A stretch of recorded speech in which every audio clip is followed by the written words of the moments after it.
AI Read to Me presents Markheim by Robert Louis Stevenson. Now close your eyes and relax. Yes, said the dealer, our windfalls are of various kinds. Some customers are ignorant, and then I touch a dividend on my superior knowledge. Some are dishonest, and here he held up the candle so that the light fell strongly on his visitor. And in that case, he continued, I profit by my virtue. Markheim had but just entered from the daylight streets, and his eyes had not yet grown familiar with the mingled shine and darkness in the shop. At these pointed words, and before the near presence of the flame, he blinked painfully and looked aside. The dealer chuckled.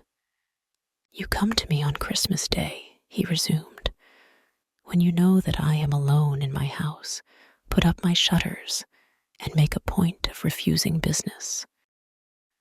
Well, you will have to pay for that. You will have to pay for my loss of time when I should be balancing my books. You will have to pay, besides, for a kind of manner that I remark in you today very strongly. I am the essence of discretion, and ask no awkward questions. But when a customer cannot look me in the eye, he has to pay for it. The dealer once more chuckled, and then, changing to his usual business voice, though still with a note of irony, you can give, as usual, a clear account of how you came into the possession of the object, he continued. Still, your uncle's cabinet? A remarkable collector, sir. And the little pale, round-shouldered dealer stood almost on tiptoe, looking over the top of his gold spectacles and nodding his head with every mark of disbelief. Markheim returned his gaze with one of infinite pity and a touch of horror. This time, said he, you are in error. I have not come to sell, but to buy. I have no curios to dispose of. My uncle's cabinet is bare to the wainscot. Even were it still intact, I have done well on the stock exchange, and should more likely add to it than otherwise, and my errand today is simplicity itself. I seek a Christmas present for a lady, he continued, waxing more fluent as he struck into the speech he had prepared. And certainly I owe you every excuse for thus disturbing you upon so small a matter. But the thing was neglected yesterday. I must produce my little compliment at dinner. And, as you very well know, a rich marriage is not a thing to be neglected. There followed a pause, during which the dealer seemed to weigh this statement incredulously. The ticking of many clocks among the curious lumber of the shop, and the faint rushing of the cabs in a near thoroughfare, filled up the interval of silence. Well, sir, said the dealer, be it so. You are an old customer after all. And if, as you say, you have the chance of a good marriage, far be it from me to be an obstacle. Here is a nice thing for a lady now, he went on. This hand glass, 15th century, warranted. Comes from a good collection, too. But I reserve the name, in the interests of my customer, who is just like yourself, my dear sir, the nephew and sole heir of a remarkable collector. The dealer, while he thus ran on in his dry and biting voice, had stooped to take the object from its place, and, as he had done so, a shock had passed through Markheim, a start both of hand and foot, a sudden leap of many tumultuous passions to the face. It passed as swiftly as it came, and left no trace beyond a certain trembling of the hand that now received the glass. A glass, he said hoarsely, and then paused, and repeated it more clearly. A glass? For Christmas? Surely not. And why not? Cried the dealer. Why not a glass? Markheim was looking upon him with an indefinable expression. You ask me why not, he said. Why, look here, look in it. Look at yourself. Do you like to see it? No, nor I, nor any man. The little man had jumped back when Markheim had so suddenly confronted him with the mirror. But now, perceiving there was nothing worse on hand, he chuckled. Your future lady, sir, must be pretty hard-favored, said he. I ask you, said Markheim, for a Christmas present, and you give me this damned reminder of years and sins and follies, this hand conscience. Did you mean it? Had you a thought in your mind? Tell me. It will be better for you if you do. Come, tell me about yourself. I hazard a guess now that you are in secret a very charitable man. The dealer looked closely at his companion. It was very odd. Markheim did not appear to be laughing. There was something in his face, like an eager sparkle of hope, but nothing of mirth. What are you driving at? The dealer asked. Not charitable, returned the other gloomily. Not charitable, not pious, not scrupulous, unloving, unbeloved. A hand to get money, a safe to keep it. Is that all? Dear God, man, is that all? I will tell you what it is, began the dealer with some sharpness, and then broke off again into a chuckle. But I see this is a love match of yours, and you have been drinking the lady's health. Ah, cried Markheim with a strange curiosity. Ah, have you been in love?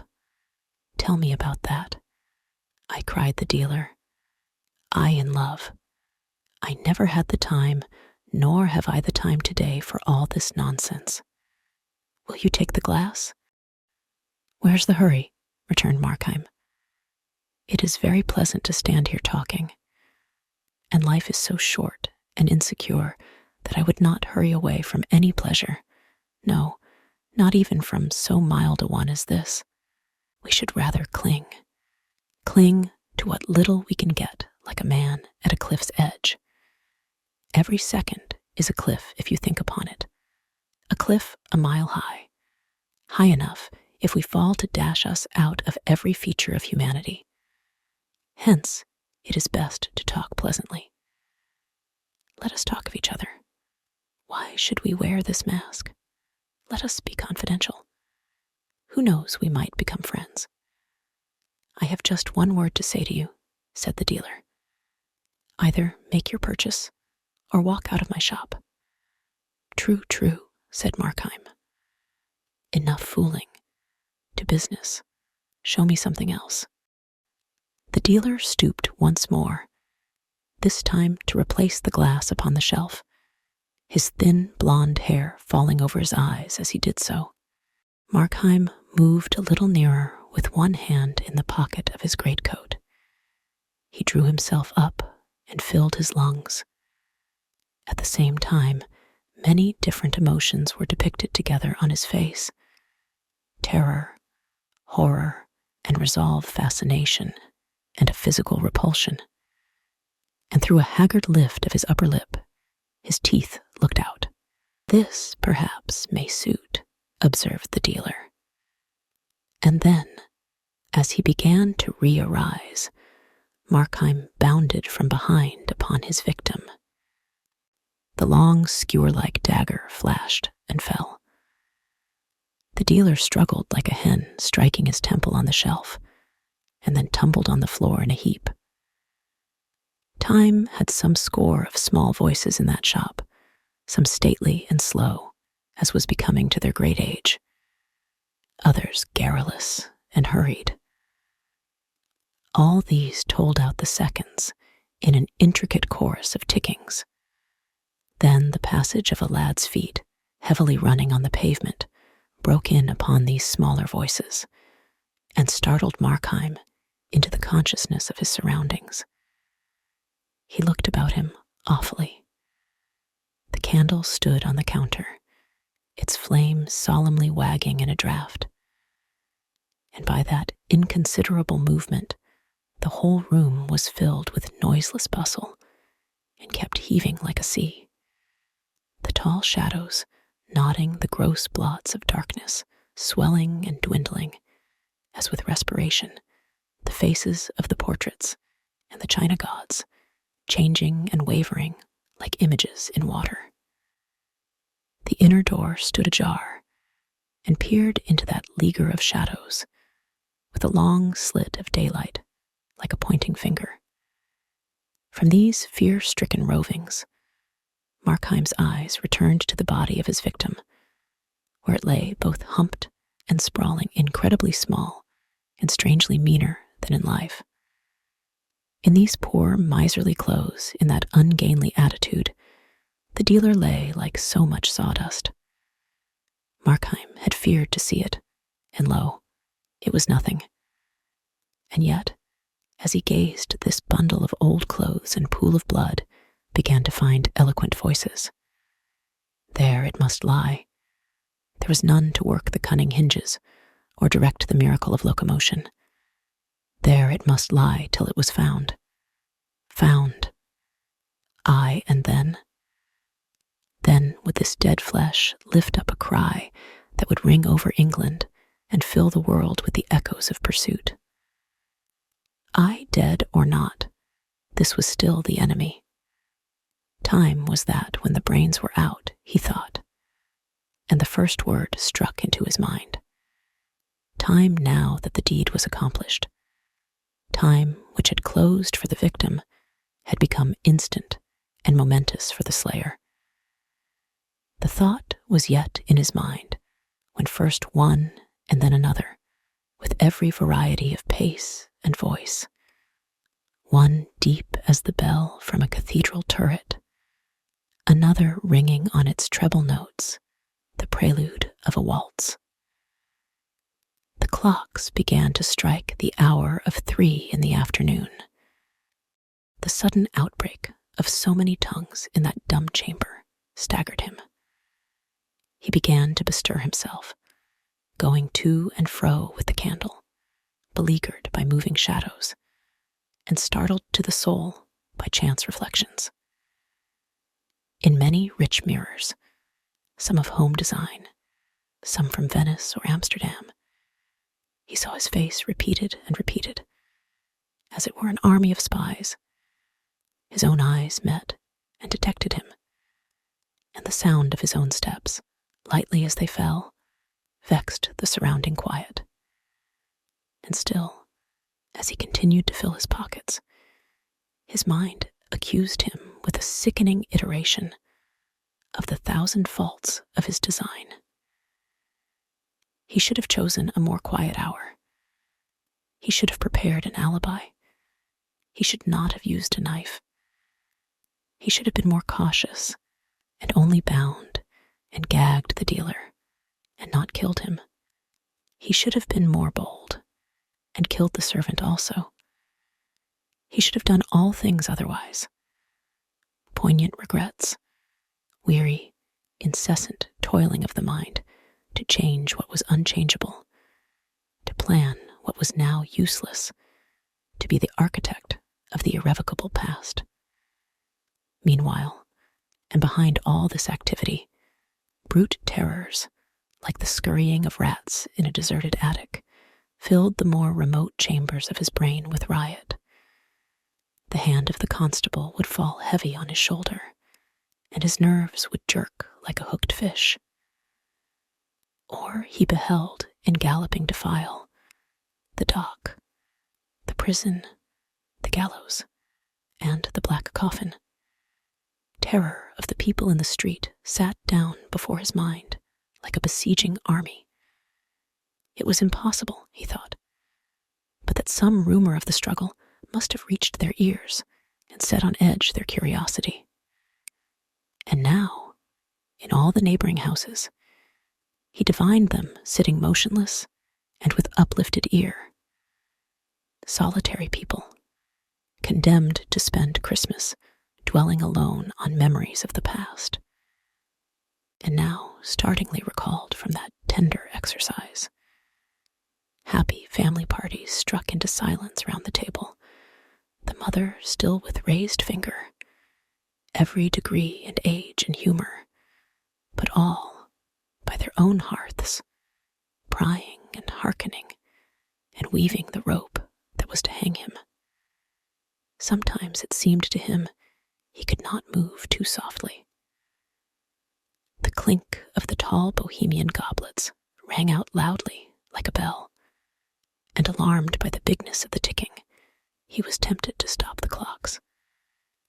And then, again, with a swift transition of his terrors, the very silence of the place appeared a source of peril, and a thing to strike and freeze the passer-by, and he would step more boldly, and bustle aloud among the contents of the shop, and imitate, with elaborate bravado, the movements of a busy man at ease in his own house.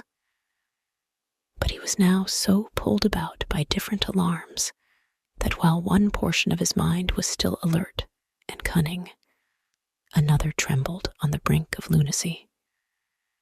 One hallucination in particular took a strong hold on his credulity. The neighbor hearkening with white face beside his window, the passer-by arrested by a horrible surmise on the pavement. These could at worst suspect, they could not know. Through the brick walls and shuttered windows, only sounds could penetrate. But here, within the house, was he alone? He knew he was. He had watched the servant set forth sweethearting in her poor best, out for the day, written in every ribbon and smile. Yes, he was alone, of course. And yet, in the bulk of empty house above him, he could surely hear a stir of delicate footing. He was surely conscious, inexplicably conscious, of some presence. Aye, surely. To every room and corner of the house, his imagination followed it. And now it was a faceless thing, and yet had eyes to see with. And again, it was a shadow of himself. And yet again, behold the image of the dead dealer, re-inspired with cunning and hatred. At times, with a strong effort, he would glance at the open door which still seemed to repel his eyes. The house was tall, the skylight small and dirty, the day blind with fog, and the light that filtered down to the ground story was exceedingly faint and showed dimly on the threshold of the shop. And yet, in that strip of doubtful brightness, did there not hang wavering a shadow? Suddenly, from the street outside, a very jovial gentleman began to beat with a staff on the shop door, accompanying his blows with shouts and railleries, in which the dealer was continually called upon by name. Markheim, smitten into ice, glanced at the dead man. But no. He lay quite still. He was fled away far beyond earshot of these blows and shoutings. He was sunk beneath seas of silence, and his name, which would once have caught his notice above the howling of a storm, had become an empty sound. And presently the jovial gentleman desisted from his knocking and departed.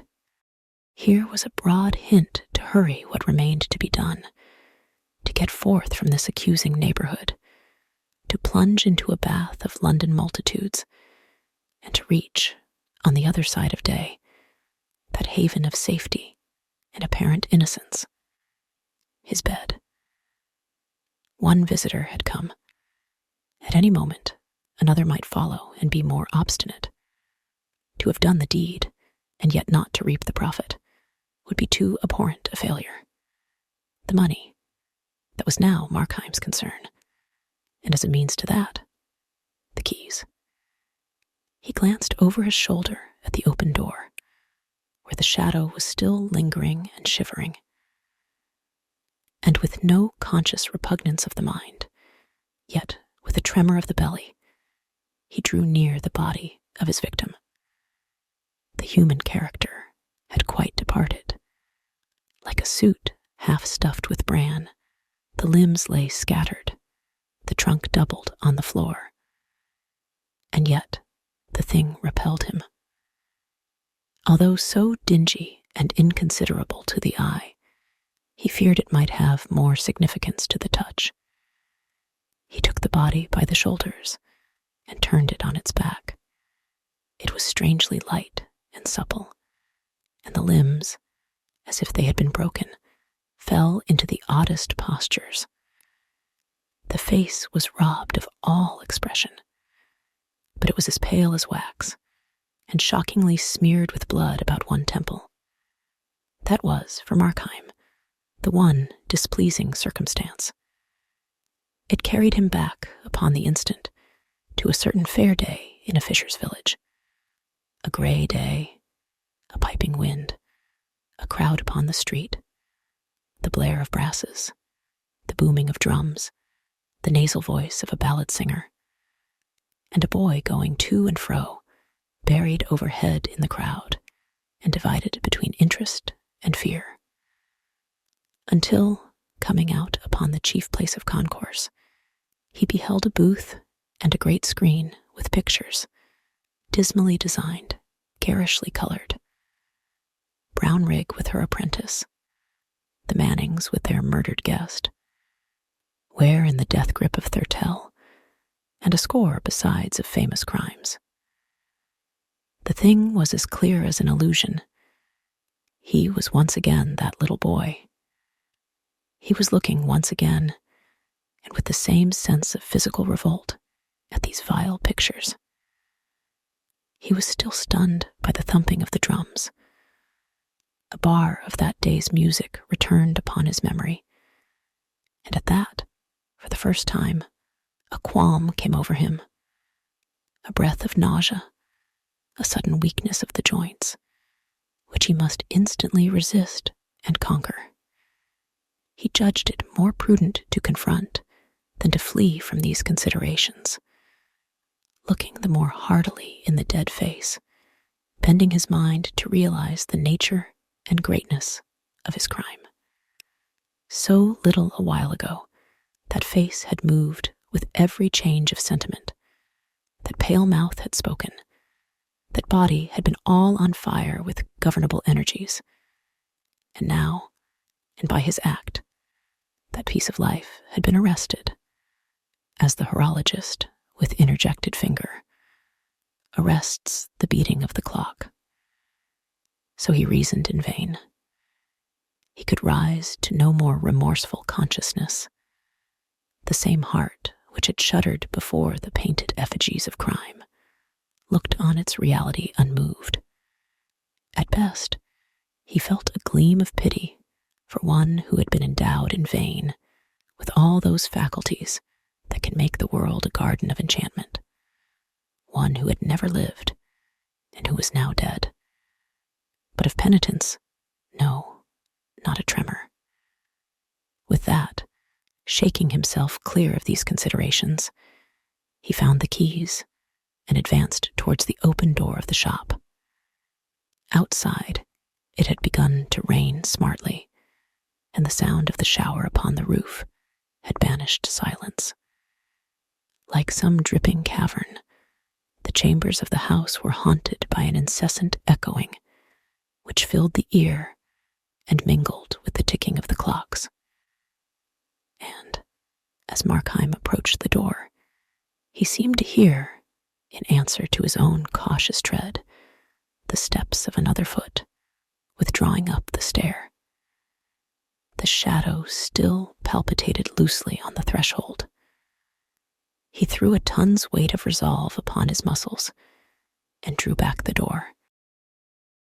The faint, foggy daylight glimmered dimly on the bare floor and stairs, on the bright suit of armor posted, halberd in hand, upon the landing, and on the dark wood carvings and framed pictures that hung against the yellow panels of the wainscot.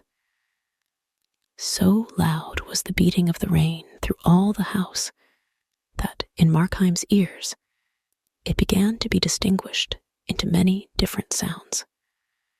Footsteps and sighs, the tread of regiments marching in the distance, the chink of money in the counting, and the creaking of doors held stealthily ajar, appeared to mingle with the patter of the drops upon the cupola and the gushing of the water in the pipes.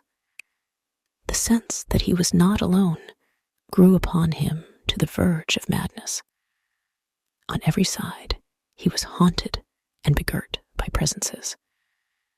He heard them moving in the upper chambers. From the shop, he heard the dead man getting to his legs. And as he began, with a great effort, to mount the stairs, feet fled quietly before him and followed stealthily behind. If he were but deaf, he thought, how tranquilly he would possess his soul. And then again, and hearkening with ever-fresh attention, he blessed himself for that unresting sense which held the outposts and stood a trusty sentinel upon his life. His head turned continually on his neck. His eyes, which seemed starting from their orbits, scouted on every side, and on every side were half rewarded, as with the tail of something nameless vanishing. The 24 steps to the first floor were 24 agonies. On that first story, the doors stood ajar, 3 of them like 3 ambushes, shaking his nerves like the throats of cannon. He could never again, he felt, be sufficiently immured and fortified from men's observing eyes. He longed to be home, girt in by walls, buried among bedclothes, and invisible to all but God. And at that thought, he wondered a little, recollecting tales of other murderers, and the fear they were said to entertain of heavenly avengers. It was not so, at least, with him. He feared the laws of nature, lest, in their callous and immutable procedure, they should preserve some damning evidence of his crime. He feared tenfold more, with a slavish, superstition's terror, some scission in the continuity of man's experience, some willful illegality of nature. He played a game of skill, depending on the rules, calculating consequence from cause. And what if nature, as the defeated tyrant overthrew the chessboard, should break the mold of their succession? The like had befallen Napoleon, so writers said, when the winter changed the time of its appearance. The like might befall Markheim. The solid walls might become transparent and reveal his doings like those of bees in a glass hive. The stout planks might yield under his foot like quicksands and detain him in their clutch. Aye, and there were soberer accidents that might destroy him. If, for instance, the house should fall and imprison him beside the body of his victim, or the house next door should fly on fire, and the firemen invade him from all sides. These things he feared, and, in a sense, these things might be called the hands of God reached forth against sin. But about God himself, he was at ease. His act was doubtless exceptional, but so were his excuses, which God knew. It was there, and not among men, that he felt sure of justice. When he had got safe into the drawing-room and shut the door behind him, he was aware of a respite from alarms. The room was quite dismantled, uncarpeted besides, and strewn with packing cases and incongruous furniture. Several great pier glasses, in which he beheld himself at various angles, like an actor on a stage. Many pictures, framed and unframed, standing, with their faces to the wall. A fine Sheraton sideboard, a cabinet of marquetry, and a great old bed, with tapestry hangings. The windows opened to the floor, but by great good fortune, the lower part of the shutters had been closed, and this concealed him from the neighbors. Here, then, Markheim drew in a packing case before the cabinet and began to search among the keys.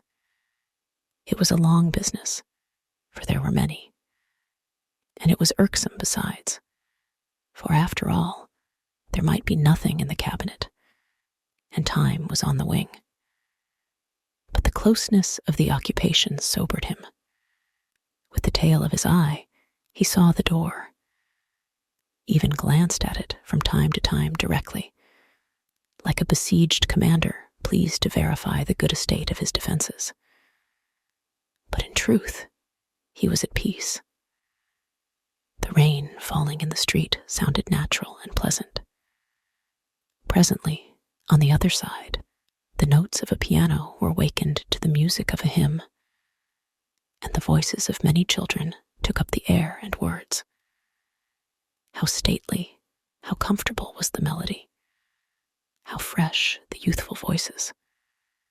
Markheim gave ear to it smilingly as he sorted out the keys, and his mind was thronged with answerable ideas and images.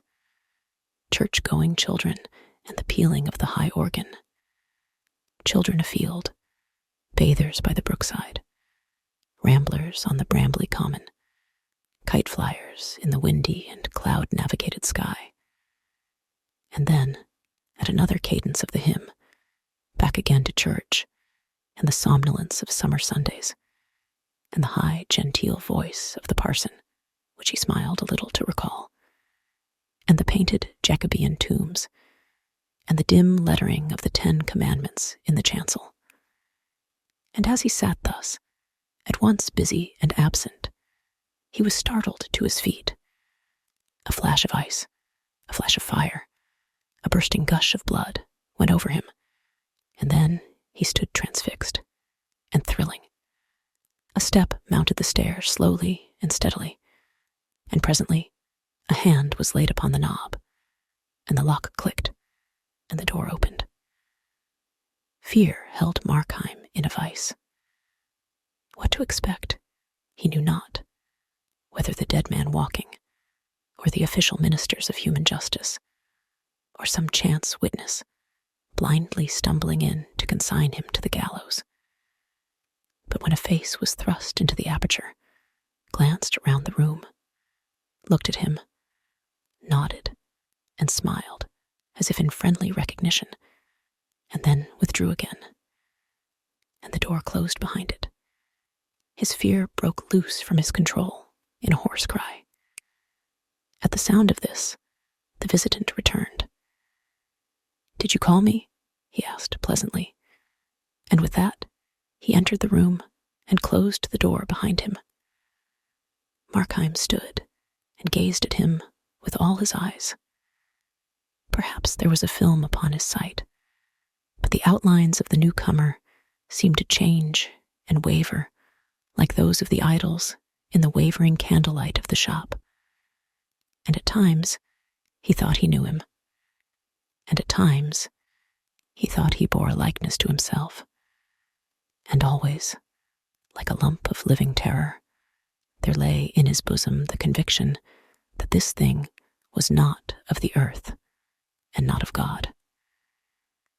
And yet, the creature had a strange air of the commonplace, as he stood looking on Markheim with a smile. And when he added, "You are looking for the money, I believe," it was in the tones of everyday politeness. Markheim made no answer. "I should warn you," resumed the other, "that the maid has left her sweetheart earlier than usual and will soon be here. If Mr. Markheim be found in this house, I need not describe to him the consequences." "You know me?" cried the murderer. The visitor smiled. "You have long been a favorite of mine," he said, "and I have long observed and often sought to help you." "What are you?" cried Markheim. "The devil?" "What I may be," returned the other, "cannot cannot affect the service I propose to render you." "It can," cried Markheim. "It does. Be helped by you?" "No, never. Not by you. You do not know me yet. Thank God. You do not know me." "I know you," replied the visitant, with a sort of kind severity, or rather firmness. "I know you to the soul." "Know me," cried Markheim. "Who can do so?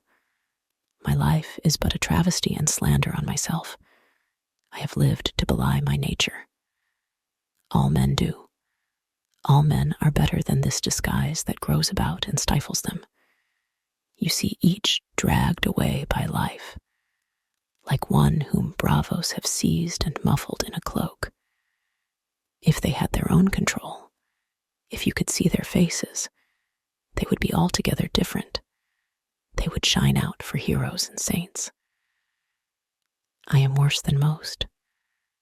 Myself is more overlaid. My excuse is known to me and God. But had I the time, I could disclose myself." "To me?" inquired the visitant. "To you before all," returned the murderer. "I supposed you were intelligent. I thought, since you exist, you would prove a reader of the heart. And yet, you would propose to judge me by my acts. Think of it. My acts. I was born, and I have lived in a land of giants. Giants have dragged me by the wrists since I was born out of my mother, the giants of circumstance. And you would judge me by my acts. But can you not look within? Can you not understand that evil is hateful to me? Can you not see within me the clear writing of conscience, never blurred by any willful sophistry, although too often disregarded? Can you not read me for a thing that surely must be common as humanity, the unwilling sinner? All this is very feelingly expressed, was the reply, but it regards me not. These points of consistency are beyond my province, and I care not in the least by what compulsion you may have been dragged away, so as you are but carried in the right direction. But time flies. The servant delays, looking in the faces of the crowd and at the pictures on the hoardings. But still she keeps moving nearer. And remember, it is as if the gallows itself was striding towards you through the Christmas streets. Shall I help you? I, who know all. Shall I tell you where to find the money? For what price?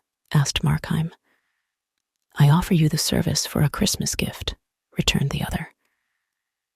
Markheim could not refrain from smiling with a kind of bitter triumph. No, said he, I will take nothing at your hands. If I were dying of thirst, and it was your hand that put the pitcher to my lips, I should find the courage to refuse. It may be credulous, but I will do nothing to commit myself to evil. I have no objection to a deathbed repentance, observed the visitant, because you disbelieve their efficacy. Markheim cried. I do not say so, returned the other, but I look on these things from a different side, and when the life is done, my interest falls. The man has lived to serve me, to spread black looks under color of religion, or to sow tares in the wheat field, as you do, in a course of weak compliance with desire. Now that he draws so near to his deliverance, he can add but one act of service, to repent, to die smiling, and thus to build up in confidence and hope the more timorous of my surviving followers. I am not so hard a master. Try me. Accept my help. Please yourself in life, as you have done hitherto. Please yourself more amply. Spread your elbows at the board.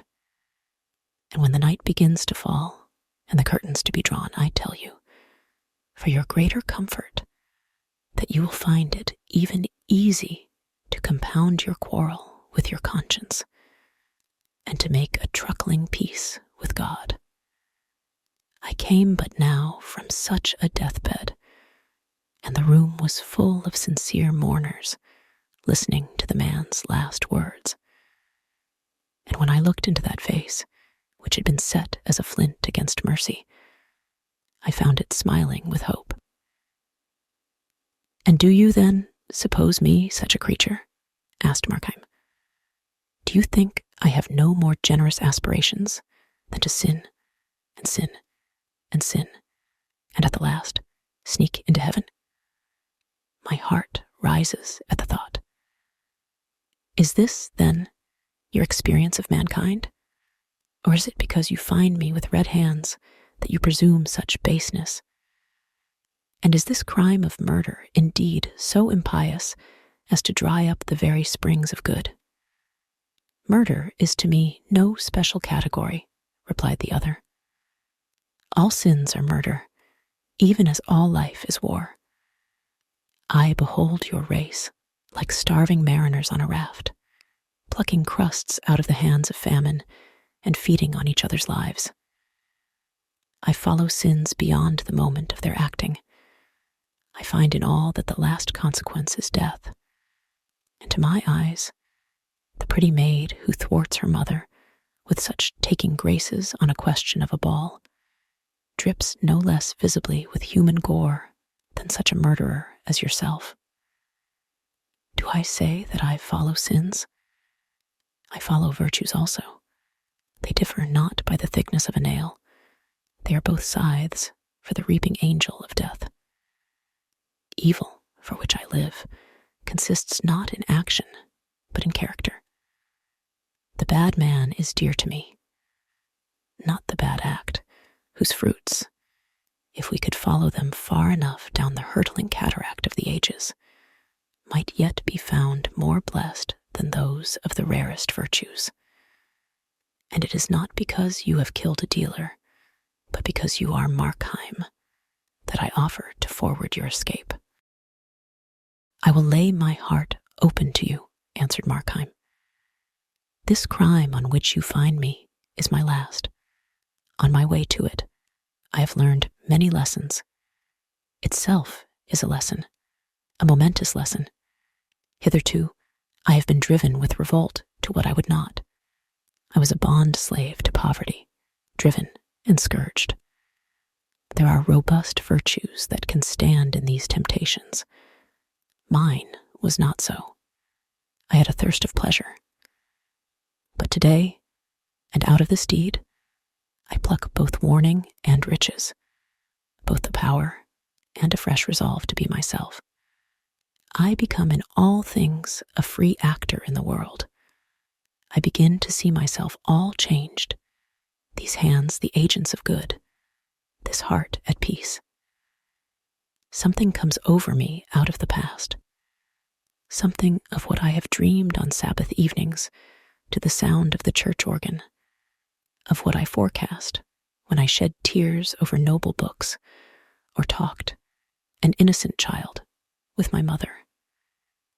There lies my life. I have wandered a few years, but now I see once more my city of destination. You are to use this money on the stock exchange, I think, remarked the visitor. And there, if I mistake not, you have already lost some thousands. Ah, said Markheim, but this time I have a sure thing. This time again you will lose, replied the visitor quietly. Ah, but I keep back the half, cried Markheim. That also you will lose, said the other. The sweat started upon Markheim's brow. Well then, what matter? He exclaimed. Say it be lost. Say I am plunged again in poverty. Shall one part of me, and that the worse, continue until the end to override the better? Evil and good run strong in me, hailing me both ways. I do not love the one thing. I love all. I can conceive great deeds, renunciations, martyrdoms, and though I be fallen to such a crime as murder, Pity is no stranger to my thoughts. I pity the poor, who knows their trials better than myself. I pity and help them. I prize love. I love honest laughter. There is no good thing nor true thing on earth, but I love it from my heart. And are my vices only to direct my life, and my virtues to lie without effect, like some passive lumber of the mind? Not so. Good also is a spring of axe. But the visitant raised his finger. For 36 years that you have been in this world, said B, through many changes of fortune and varieties of humor, I have watched you steadily fall. 15 years ago, you would have started at a theft. 3 years back, you would have blenched at the name of murder. Is there any crime, is there any cruelty or meanness from which you still recoil? 5 years from now, I shall detect you in the fact. Downward, downward lies your way, nor can anything but death avail to stop you. It is true, Markheim said huskily. I have in some degree complied with evil. But it is so with all. The very saints, in the mere exercise of living, grow less dainty and take on the tone of their surroundings. I will propound to you one simple question, said the other, and as you answer, I shall read to you your moral horoscope. You have grown in many things more lax. Possibly you do right to be so, and at any account, it is the same with all men. But granting that, are you in any one particular, however trifling, more difficult to please with your own conduct? Or do you go in all things with a looser rein? In any one? Repeated Markheim, with an anguish of consideration. No, he added with despair, in none. I have gone down in all. Then, said the visitor, content yourself with what you are, for you will never change, and the words of your part on this stage are irrevocably written down. Markheim stood for a long while silent, and indeed, it was the visitor who first broke the silence. That being so, he said, shall I show you the money? And grace, cried Markheim. Have you not tried it? Returned the other. 2 or 3 years ago, did I not see you on the platform of revival meetings, and was not your voice the loudest in the hymn? It is true, said Markheim, and I see clearly what remains for me by way of duty. I thank you for these lessons for my soul. My eyes are opened, and I behold myself at last for what I am. At this moment, the sharp note of the doorbell rang through the house, and the visitant, as though this were some concerted signal for which he had been waiting, changed at once in his demeanor. The maid, he cried. She has returned, as I forewarned you, and there is now before you one more difficult passage. Her master, you must say, is ill. You must let her in, with an assured but rather serious countenance.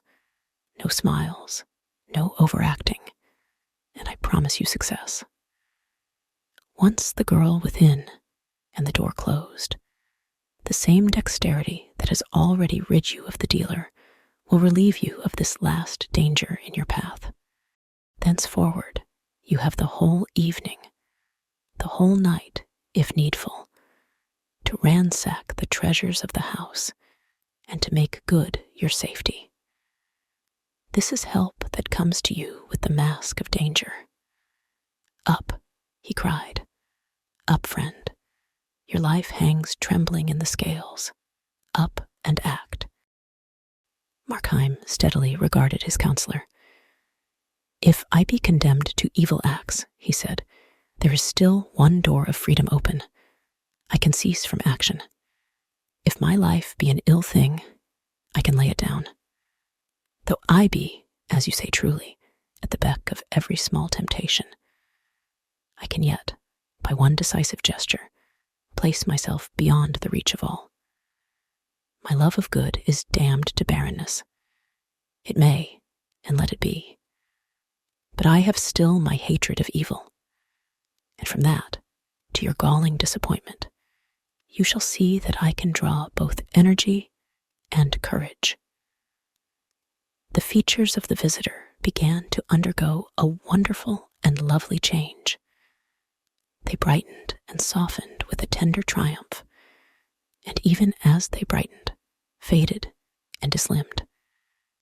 But Markheim did not pause to watch or understand the transformation.